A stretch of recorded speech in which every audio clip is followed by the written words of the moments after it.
Welcome to the very first episode of Behind the Scenes at LIS with our very first guest, Mr McWilliams. Welcome and thank you for being here. I'm Saba, I'm one of your hosts, and this is... I'm Leonard, I'm the other co-host of this amazing podcast. Yeah. And today we are going to ask Mr. McWilliams some new things about us and about him. So we want to find out some new things.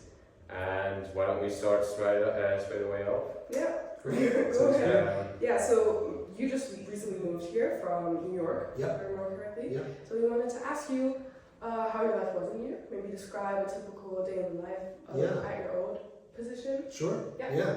Yeah, I've only been, it's crazy to think that it's only been actually 2 months today that I landed in Leipzig. So I moved from New York City and was there for the last 10 years. It's not actually where I'm from Connecticut, but effectively have been living in New York for a long time. So a day in the life, I was living in Manhattan. So New York is broken into lots of different boroughs, which I'm sure many people know, but I was living in Manhattan, the Big Apple, and would commute about an hour in on the subway every morning to the school that I was working at, which is all automatically like an immediate improvement. Being here in Leipzig, I have a 5-minute walk, which is amazing. But I was working in an international school. There's a British international school. Much smaller than LIS, about 300 students total. But, IB, I was teaching music, that's my subject, so I'm teaching IGCSE and IB music, and headed the upper school. So we were only up to a middle school for a time, and then I opened an upper school with the head there, and, got to see that get off the ground. So when I would come home from work, I would be with my family. I have a son who's 3 years old, he just turned 3 a couple weeks ago. And my wife is also a teacher and a musician, so in the evenings, getting home, we would maybe play music or go to the park nearby in our neighborhood. And New York is amazing in terms of the cuisine and the culture, so weekends we would go to museums or see music. But it's a pretty dynamic place, but it was also time to try something new because it's also a crazy place. Yeah, I'm sure. I've heard a lot. I mean, I visited New York for the first time in my life this summer. That was pretty exciting. Have you ever been? I've never been to New York. It's still on the ranking list. I still want to go there for sure. But from what I hear online, it's supposed to be great. But on the other hand, there are some very interesting things that happen there as well. What would you do if you went? If I went, obviously I have to go to Times Square. That's like the big place to be, I guess. Big place to be, yeah. Yeah, other than that, I would just explore. I mean, I haven't ever really been to the USA itself. I've been to Canada, but I mean, it's a whole new world there, I guess. So I would just explore it, kind of. Yeah. Did you go to Times Square, Sam? I did go to Times Square, in fact, but it was not one of the first things I did. I think first thing I did was ride on the subway from the airport to the place we were staying at, which was very new and different. It was quite scary actually because the subway is so loud in New York that I thought it was going to break down the entire time. It may. Yeah, it often does, but I was lucky enough not to see any rats, which was a surprise to me, and to not break down on the subway, so that was good. That's very cool. I didn't realize you were there this summer. I'd love to hear more about that. Yeah, sure, of course, but we have to move on. So Lenny. You said that you were from a school of 300 people. I actually used to go to a different school as well. I only came here about like 3-4 years ago. And I was also in a school of like 300 people, and it's a big change, I would say, for me, from changing from like 300 to 1,000 students. So how do you see that? Yeah, that's a great question. I mean, I've worked in another school as well in Singapore that had 3,000 students. So I've kind of been on both ends of the spectrum. 3,000 students, it was just so massive. And I would meet teachers every day who I thought were like new to the school, but had been there for 10 years. So I definitely was looking for something kind of in between. Obviously, from a management standpoint, I'm assistant principal and work with a lot of other teachers and form tutors, so there's more teachers and tutors to kind of be involved with day to day and be touching base with, meeting regularly. But I actually think that when it comes to students and student well-being, which is so much a part of my role here, the approach is really the same. It's about building relationships, and that's obviously much easier to do in a very small school, and I got to know the students at my last school very well because there were only about 100 students in the entire high school. Here, it's going to take me a lot more time, and I apologize to anybody watching this if I haven't learned your name yet. I'm firstly very bad at names, and also there's a lot more students. So But I think the approach is the same. Like ultimately, I want to build relationships and also encourage teachers and form tutors to be investing in relationships and getting to know students, because that's the way I think students feel most comfortable and ultimately can learn a lot in a school when they're known by their teachers and their form tutors and they feel seen and supported. So I think the approach is the same. It's just it takes a bit longer and it looks a little different in a larger school. Yeah, thank you. Yeah, that's definitely something I've noticed as well. That like, for example, after school, that you're always at the stairwell. It's something that definitely is ingrained in my mind. I'm assuming it's always the last one I see when I leave school. But yeah, thank you for the great effort that you put into trying to learn all 600 or so names of the high school students. I should say too that students have been very, very welcoming to me. Like I stand there, but people are also very receptive and say hello, and it feels good to connect. So I'm happy to be a visible presence. That's nice to hear. And then I think people are most interested in getting to know you on a more personal level. So we thought we'd play a little game that you probably know called Two Truths and a Lie. Oh, So we'll give you a little bit of time. You won't have to come up on the spot. Maybe Lenny also wants to do Two Truths and a Lie. Ooh. And then you guys can play the game. Two truths and one lie. Exactly. So maybe some past experiences, or maybe some things that have happened to you in Leipzig. The trick is trying to embed it in a way that doesn't make it seem like one is the obvious lie. Exactly. So let me see. Or you could try to bait everyone with something crazy that you have done. I could what? You could bait them, say like something crazy Oh, that I you see. have Okay, done. okay. That sounds like the lie. Okay. All right. I will say I have. All right. Let me think. You can edit out this. Oh, you're gonna do it too? Yeah. You can go first. I'm also thinking about that. You can come on, Lenny. You can just do like a short little. So our viewers can get to know I got you. it. Unless you do. No, I'm still thinking. All right. In no particular order, my two truths and one lie. I come from a large family, and I have 4 brothers. Okay.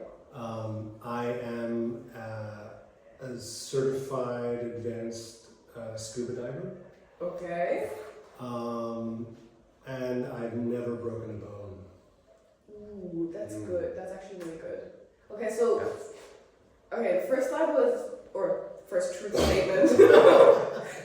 I come from a big family, 4 brothers. Yep, 4 brothers. I think that's kind of believable. What do you think? I feel like it's like the turning point. It's like the one he's trying to play off. Oh yeah, maybe. Okay. I feel like the bone breaking one is viable. Viable. I mean, I'm the same thing. I've never broken a bone. I've been to the hospital once in my life, so Oh, wow. Oh, Lenny's a healthy boy. I'm doing good. Is it when you were born? Well, twice now. Twice. Yeah, scuba diving. I feel like that is possible. But I mean, But where? In New York? In New York. Anything's possible in the You US. do not want to scuba dive in the East River. yeah, I was going to say, and you need quite a lot of hours. And I also said advance. Yeah, so like there has to be like, okay, I'm gonna go for the scuba diver one. I don't know. What do you think? I think I'm gonna go with the big family of 4, just because it's a bit of an outlier, I would say. So. Okay.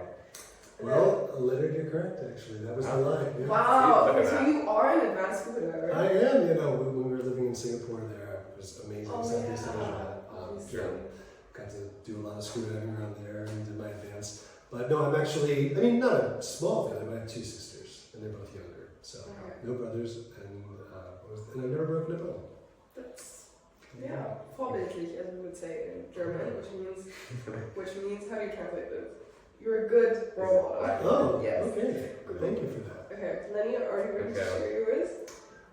My first truth or lie is you can't answer. Okay, I'm not answering You this. don't answer? Okay. I probably will. Okay, I may or may have not played professional, amateur level, professional basketball before. I am a golfer, or since my 14th birth age, I have thought about being a financial advisor. Okay. So your truth or perhaps lie was that you used to be an amateur basketball player. Yeah. You're quite tall. Yeah. I think. Yeah. Yeah. About 6'1" maybe. Okay. Something So like that. that one strikes me as truth, and the golfer just seems to kind of be in there randomly, no real defining. Distraction. We made decent eye contact maybe then you said it, but then of course we took a long time to come to the third. So I think that the golfer is the lie. That's actually a truth. Yeah. Wow. Is it the financial advisor? Yeah. So you give me two truths and double lie? Wow. Exactly. That's the whole point of the lady. You know? You threw I'm me. gonna make that You threw happen. me. Okay, that was intentional, obviously, for me. Thank you for that Interesting. one. Amateur basketball. Yeah, I used to play in Belgium. I was pretty young still at the time, but I mean, I came here when I was 16-ish. So the 4 years before that, I started playing in a club. I started playing in Division 2, and then worked my way up with my team to Division 1 for about 2 seasons, and then got a tragic season with about 20 losses, which was our best performance. So we kind of went back down to Division 2, but at the time, I mean, That's amazing. it was very fun. Wow. Impressive. What about you? Have you ever played basketball? Have That's you the ever question I get the had most. schools? No, not. I mean, I'm a runner.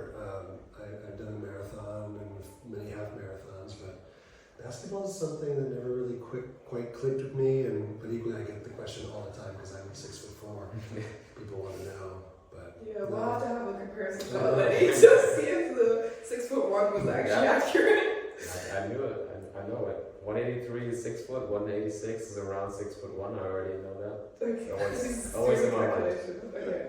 All right. But are you, since you said that you are a runner and you like running, are you planning on maybe even joining the GIST program?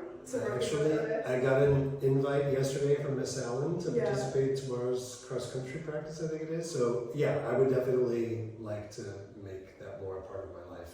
I've been on one run since I've been here over the last 2 months, so it's an area that I need to do Yeah. more of. But Leipzig's amazing in terms of just like this huge community of runners. It's also very flat, which is Yeah, it's very nice. And there's park run Park run. every Saturday, I believe, in the morning. Yeah. And the Leipzig marathon, if Yeah. you're planning on maybe Oh, joining that. I remember last marathon we had 2 people from our grade really? that went and participated. Or 1 person? No, 2 people ran a marathon, 1 person ran here. Wow. Team, I think his time was like 3:50 something. Wow. So yeah, maybe you should I would like to. join I him would like to look into it. Yeah. for next year. Okay. Moving on, do you have any more questions, Lenny? I want to hear something more about New York. My expectations are always varying about New York, so I want to hear from a real New Yorker, you could say. I do want to hear. What is the craziest story? What is the craziest moment that you've had in New York? Well, if you are interested in this and you have Instagram, you should definitely follow What is New York. It's an amazing handle, and they just post the most outrageous pictures of people doing, on subways with like boa constrictors or like moving a mattress like on a skate, like just. I think I've seen so many crazy things. It's hard to pick one, and that's something actually that I love about New York because it is just like so dynamic. I'm from America. New York is part of America, but I feel like in some ways New York is like just such an international city too. Like it really felt like I was living in a place that wasn't just full of Americans. I was also in an international school, so it's very international. But I would say one of the things that kind of drove me out, or I kind of got tired of after a while, was it is very gritty and kind of dirty, especially compared to a place like Leipzig or Singapore. And after a while, if you love green space and you love getting out in nature, that can really grind on you. And it started to just be something that I wanted to be a part of, be away from, and like have more green space and have more, commitment to, I think, just like nature and green teams and that kind of thing. So, it's a dynamic place, and I can't pick one single thing that I saw that like takes the cake for craziest, but if you take the subway, you will see things that you will never. Yeah, I've seen things. And everyone just kind of puts in their earbuds and they just kind of look down and pretend you don't. But you see lots of things. defining statement. You see things. New York. That should be like tourism slogan. That is such a good point. Yeah. You see things. Yeah. It's a great advertisement. But have you had the chance to explore Leipzig a little bit more in depth? A little bit. Yeah, I live in Plagwitz, so from what I hear, that's like a very cool neighborhood. I think it's cool, but like I did some research before we moved, and like people were saying, oh, it's a really hip neighborhood, a lot of like artists, and like it seems like a lot of like factories that have been converted into like lofts or exhibition spaces, which has been cool. I've been going down to like the main center of town. Actually, the second day here, I went to Taunuskirche, being a musician, and knowing that like Johann Sebastian Bach is buried there just like continues to blow my mind. Like that's true. Like, I bet a lot of people don't know this because people forget that Leipzig is it's such a historical important city for musicians. Yeah. Yeah. Did you hear the other day that they discovered a Mozart score? I did. Yeah. I was so like I've loved Leipzig for a very long time, long before coming into LIS, because in music history you learn about these composers, and I went to music school and knew that it was kind of a mecca for composers. So second day here I had to go and see his grave, and I also have a thing for graves. That's the next podcast. All right. Okay, that's quite interesting. Maybe you have some recommendations for please. Mr. McWilliams. What is, or even our viewers, some recommendations of what he should check out next, especially music related or anything related? Obviously, I'm more of like a city guy. I'm a city center kind of guy. So I'm always traveling around the city center. I would always say the food, the variation of food, I would say. I mean, Leipzig is a pretty diverse place. It's pretty international. Mm-hmm. So there's a lot of opportunity to find some good food places. For the music, on the other hand, I'm a bit on the other side there. Not very much on the musical, and I do play piano. I do. I have played piano for quite a while, since second grade. Mm-hmm. But other than that, I only know like the Clara Zetkin Park, which is an area right here. Yeah. They sometimes host like concerts, like open air concerts there, which is pretty nice. Yeah. Or on the bridge, sometimes impromptu. Oh, actually, I did see some of this in the bridge there. It was so lovely. Yeah. And actually, I gave a shout out to Joaquin. Yeah. Because he literally sent me an email yesterday with about 5 different recommendations for where to go for music in Leipzig. So I'm going to check them out. Yes, Joaquin, our music connoisseur. Yeah, right. he is. But what about cuisine? Where would you recommend to go to eat?